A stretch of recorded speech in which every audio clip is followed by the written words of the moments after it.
Chess, critical higher educational scientific sport. Playing chess is the one activity that fully exercises your mind. Chess is quite like a brain tonic, which enhances concentration, patience, as well as develops creativity, intuition, memory, and most importantly, helps to solve problems and to make tough decisions.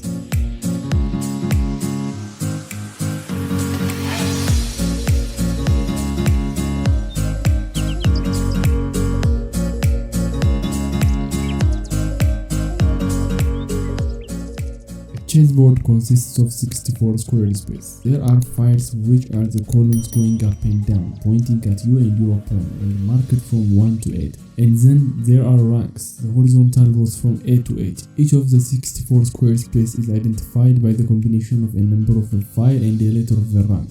The player with the white piece goes first.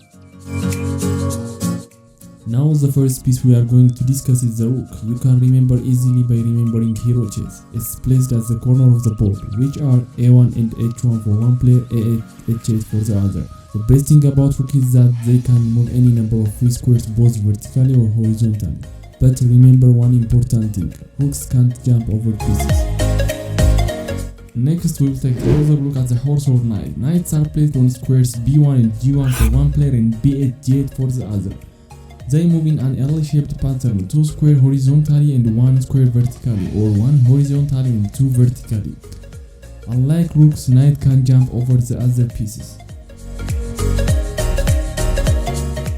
Next up we have the bishops in squares c1, f1 or c8 and f8. Bishops can move over any number of free squares in a diagonal direction. Just like rooks, they can't jump over other pieces. Next it's time for the king and queen. You only get one queen d1 for the white or d8 for the black, and she is the most important piece on the board. In easy words, she is a rook and the bishop combined. She can literally do whatever she wants, moving any number of free squares horizontally, vertically or diagonally. The king's place is one of the two last empty squares, e1 and e8. The king isn't as powerful as the queen and can only move one square at a time, horizontally, vertically or diagonally. He can attack any piece except for the other king and queen.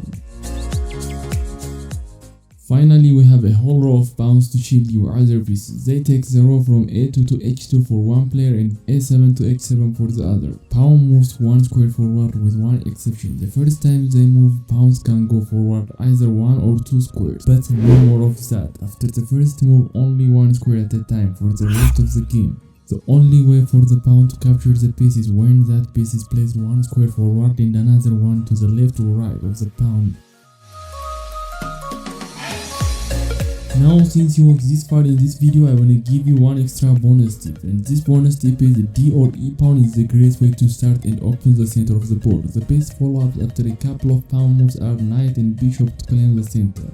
But don't just do something on the spur of the moment. Chess is a very strategic game. You have to think several moves ahead and not just move pieces flawlessly. At the same time, you have to watch your opponents closely and try to understand their strategy and plan. And don't give up your piece without a fight. Use your time and scan the board carefully to see all your options and possible moves. Don't rush, take it slow and make sure you don't miss anything.